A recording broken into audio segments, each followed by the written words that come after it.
Ընկերներ, բարև ձեզ, խաղաղություն ձեզ, թող Աստված ձեզ շատ օրհնի։ Ճիշտն ասած, մի քանի օր առաջ մի հատ տեսանյութ էի հրապարակել, որում հարց էր տրվում, թե ով է մեր երկրի ղեկավարը։ Ճիշտն ասած, ուղիղ ձեզ ասեմ, ընկերներ, մեր երկրի ղեկավարը ոչ հներն են, ոչ նորերն են, ոչ նրանք են, որ պետք է գան։ Մեր երկրի ղեկավարը Քրիստոս Հիսուսն է, որովհետև մենք ազգովի ընդունել ենք Քրիստոսին որպես մեծ թագավոր։ Գիտեք, մի հատ ցենց շատ կարևոր նյուանս կա։ Հին գտակարանում, երբ որ գալիս են Երուսաղեմի վրա հարձակվելու, ինչ որ, չգիտեմ, գրավելու, պաշարելու, քանդելու, կոտորելու եւ այլն, հա։ Գիտեք, առաջի հարցը թագավորը, հա, վազելով գնում էր քահանայի մոտ, ու ասում էր, հələ հարցրել Աստծուց ինչ անենք, հա, կամ էս մեկը եկել է մեզ սպառնում, հա, կամ այն մեկը ուզում է մեզ կոտորի։ Գիտես, ու քահանան, մարգարեն գնում էր Աստծո մոտ, ու Աստծոս պատասխան էր ստանում, գալիս էր ասում էր սենց արեք։ Մեր խնդիրը գիտեք որն է, ընկերներ, որ մենք իշխանավորներին է վերաբերվում խոսքս։ Դուք ժամանակավոր դեմքեր եք, ընկերներ։ Գիտեք, երբ որ մեր երկրի ղեկավարը, ֆիզիկապես ղեկավարը նշեց, որ ասեց, ամեն իշխանություն Աստծուց է կարգված, դա ճշմարտություն ասեց։ Երբ որ Պողոսը գրում է, ոնց որ Հռոմեացի տղերի մեջ է գրում, եթե չեմ սխալվում։ Բայց մի խնդիր էլ կա, եթե դուք դա գիտեք, նաև պետք է իմանաք, որ դուք դրված եք Աստծո կողմից, որ Աստծո խոստմունքները կատարեք։ Այսինքն,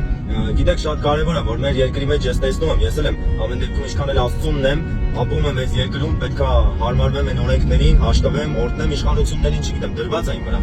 Բայց գիտես, տեսնում եմ, որ ինչ որ պետք է ինչ որ փաստաթուղթ ստորագրվի, հա,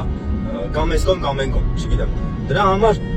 մեր իշխանավորներն են որոշում կայացնում, որը դա ճշմարտություն չի։ Մեկ որոշում կայացնողը Քրիստոս Հիսուսն է, հա, որ պետք է մեր իշխանության գլուխը գար ասեր քահանային գնա տես ինչ Աստված ասում, որ մեկը ստորագրեմ, սա ստորագրեմ, թե նա ստորագրեմ, թե ընդհանուր հրաժարվեմ կամ այս քայլին դիմեմ։ Գիտես, երբ որ մենք վերցնենք այն փաստը, որ մեր թագավորը մեկ Քրիստոսն է, մեր իշխանությունն էլ իդեալական կլինի։ Այսինքն ով էլ ուզում է այդ ղեկին նստած լինի, ով էլ ուզում է ղեկավարի, չգիտեմ, ով էլ ուզում է առաջնորդվի դրանով ու ինչ-որ որոշումներ կայացնի։ Գիտեք, մեր երկրի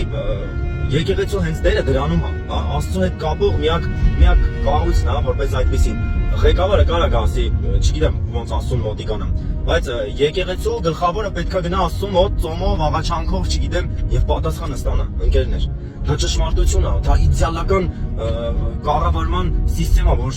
ոչ միտեղ չի կիրառվում, գիտեք, բայց շատ կարևոր է, որ մենք ազգովի գիտակցենք եւ հասկանանք, որ մեր որոշումները ոչ թե պետքա մարդկային լինի, այլ պետքա դա գա Աստծուց, որ Աստծուն հաճելի լինի, մեր ամեն մի ցանկացած որոշում, ամեն թղթի տակ ստորագրելը Աստծո կամքով լինի։ Դա է ուզում ասել, գիտեք, իշխանավորներին է վերաբերվում խոսքս, ընկերներ։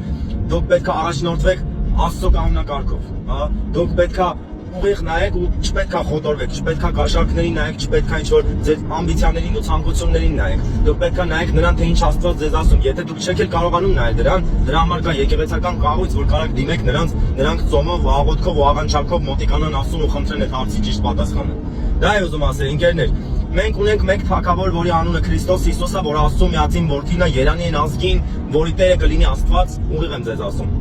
Եկեք երանելի ազգ լինենք նրանով, որ մեր առաջնորդությունը Քրիստոսից է, ոչ թե մարդկանցից, որ մենք չենք կայացնում սեփական ամբիցիաներին ու շահին նայելով, այլ նայում ենք նրան, թե մեր Աստված, մեր կենդանի Աստված ինչ է ցանկանում։ Եվ ուղիղ ասեմ, ընկերներ, դաշը երաշխավորում եմ։ Գիտեք, երբ որ մեր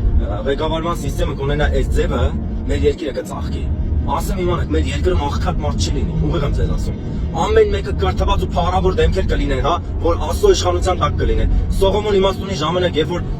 Աստված նրան իմաստություն տվեց ու այդ համակարգը ղեկավարվում էր Աստծո կողմից, ասում է ոսկին, ասում է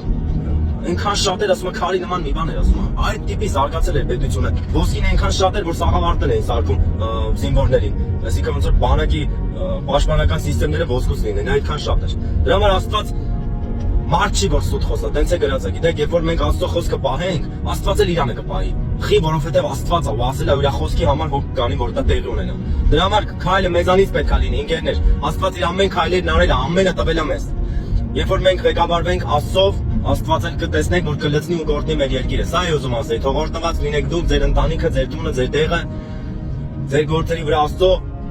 ձեռքն ու պաշտպանությունն եմ հռչակում, թող որ հաջողի, թող որ ստացվի, թող որ դուք էլ Աստծուն ձեր ստացվածքից մեծարեք ու փառավորեք ու հիշեք, որ մեկս մյուսին պետք է օգնենք ու միաբան լինենք, որովհետև միաբանության մեջ է, հա, զորությունը, Աստծո խորհուրդը ու մնացածը։ Դա է ուզում ասել, ընկերներ, թող Աստված շատ օրհնի ձեզ։ Քրիստոս Հիսուսի անունով օրհնում եմ ձեզ։ Ամեն։ Անուն Հոր, Որդու եւ Սուրբ Հոգու։ Ամեն։